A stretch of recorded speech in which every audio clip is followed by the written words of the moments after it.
nous devons tous être motivés face à la dictature debout aujourd'hui que nous constatons dans notre pays. Ce qui se passe actuellement est révoltant. Je pense que cette 13e législature pouvait commencer sur un ton plus rassurant pour les Sénégalais. Mais que cette 13e législature, après ce que nous avons vécu, nous, de la 12e législature à l'Assemblée, commence par encore lever l'immunité parlementaire d'un des leurs qu'ils n'ont même pas daigné défendre depuis que cette législature a été installée. Cela est inacceptable. C'est une honte nationale. Cette Assemblée traîne d'abord un passif lourd parce que ces élections ont été des élections entachées. Cette Assemblée, aujourd'hui, commence par un acte révoltant.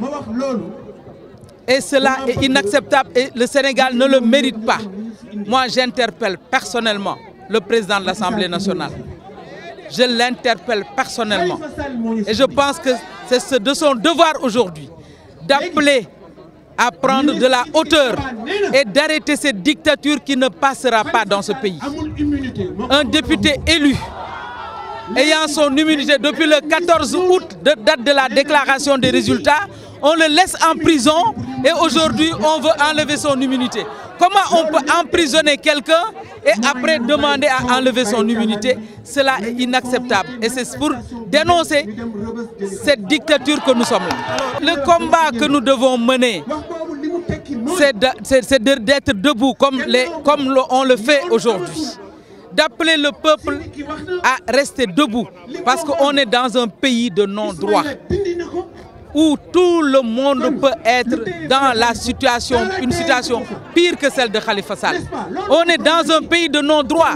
Aujourd'hui, Macky Sall est devenu un dictateur, point barre.